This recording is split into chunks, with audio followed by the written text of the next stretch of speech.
Bangladesh versus শ্রীলঙ্কার খেলা হবে আগামীকাল 6:30টায়, সকাল 6:30টায়। তো বাংলাদেশ শ্রীলঙ্কা খেলা মানে হলো হাড্ডাহাড্ডি লড়াই। আর এখন হচ্ছে পাকিস্তান বাংলাদেশ বাই বাই। পাকিস্তানের ব্যাটিং দিন দিন হয়ে যাচ্ছে বাংলাদেশের মতো, আর বাংলাদেশের অবস্থা হয়ে যাচ্ছে দিন দিন জিম্বাবুয়ের মতো। পাকিস্তানের অবস্থা হচ্ছে বাংলাদেশের মতো, ইউএসের মতো দলের সাথে পাকিস্তান হেরে যায়। এখন বাংলাদেশ পাকিস্তান বাই বাই। তো কথা হচ্ছে শ্রীলঙ্কার সাথে বাংলাদেশ জিতবে কীভাবে। শ্রীলঙ্কা এর আগে ইন্ডিয়ার সাথে সাউথ আফ্রিকার সাথে হেরে গেছে। তো সাউথ আফ্রিকা কাছে হেরে যাওয়ার কারণে শ্রীলঙ্কার এখন একটু টানটান উত্তেজনার বেশি। শ্রীলঙ্কা ম্যাচ বাংলাদেশকে হারানোর জন্য নানান বিভিন্ন কৌশল প্ল্যান করতেছে। এর আগে বাংলাদেশে এসে শ্রীলঙ্কা বাংলাদেশকে হারা দিছে, সিরিজ হারা দিছে। তো সেই শ্রীলঙ্কা বাংলাদেশের সাথে তারা একদম সিংহ হয়ে যায়। তো বাঘসিংহের লড়াই হবে শ্রীলঙ্কা বাংলাদেশের খেলা হলে। আমাদের সেই নাগিন ড্যান্স, সেই মুশফিক ভাইয়ের উল্লাস, ম্যাচ জিতানো, নাগিন ড্যান্স, টাইম আউট সেলিব্রেশন, ম্যাথিউসের সাকিব ভাইয়ের মানে সব কিছু মনে হয় এবং কি সব কিছু মিলিয়ে মজা হয়। তো এখন বাংলাদেশ কি শ্রীলঙ্কাকে হারাতে পারবে? শ্রীলঙ্কার তো প্ল্যান করে রাখছে। বাংলাদেশের যে অবস্থা, যে ব্যাটিং পারফরমেন্স, আমাদের তো মনে হয় শ্রীলঙ্কা বাংলাদেশকে হারিয়ে দিবে। বাংলাদেশকে, কারণ তাদের পয়েন্ট একটাও নাই এখন, তাদের শূন্য, তারা একটা ম্যাচ হেরে গেছে। তো এখন তারা চাইবে বাংলাদেশকে হারাইয়ে তারা জিতে নিতে পয়েন্টটা। তো এখন বাংলাদেশ কি পারবে? বাংলাদেশের শরীফুল ইসলাম তো ইনজুরি হয়ে গেছে, এদিকে তাসকিন আহমেদ ফিরেছে, সে বোলিং করবে। তাসকিন আহমেদ তো দলে ফিরছে, আর শরীফুল ইসলাম নাই, সেটাই হচ্ছে একটা সমস্যা।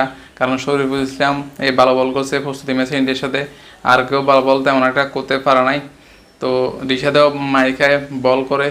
এদিকে শ্রীলঙ্কা কি পারবে বাংলাদেশকে হারাতে? তো এদিকে পাকিস্তান বাংলাদেশের মতো ইউএসের সাথে হেরে গেল।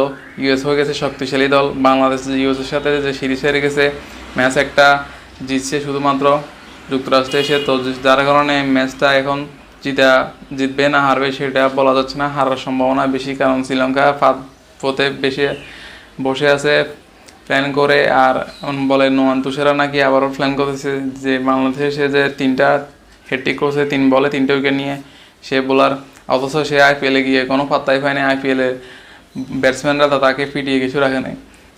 শুধুমাত্র বাংলাদেশের কাছে আসলে শ্রীলঙ্কার বোলাররা মানে এক একটা সিংহ হয়ে যায়, তারা মানে অ্যাকশন নিয়ে আসে। আর এমনিতে যদি বলেন এশিয়ার সবচেয়ে দুর্বল দল হয়ে গেছে এখন শ্রীলঙ্কা। আর সে শ্রীলঙ্কা বাংলাদেশের কাছে আসলে তারা হয়ে যায় এক শক্তিশালী দল। কিন্তু সাউথ আফ্রিকার সাথে যে খেলাটা দিছে, যে খেলা প্যাকেট হয়ে গেছে 77 না 78 রানে, সেই শ্রীলঙ্কা এখন বাংলাদেশের জন্য, বাংলাদেশ চাচ্ছে এখন জিতার জন্য, জিতবে তারা। কিন্তু মনে হচ্ছে তারা নাজবুল হাসান শান্তর বিভিন্ন ধরনের অজুহাত, তার অজুহাতের কোনো শেষ নাই।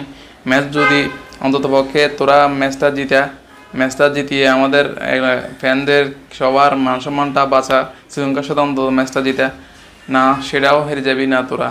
মনে তো হচ্ছে বাংলাদেশ সেটাও হেরে যাবে। হেরে গিয়ে এবার বিভিন্ন ধরনের অজুহাত দেখাবে, নানান রকমের আমরা হেরে গেছি, আমরা ওইটা করছি।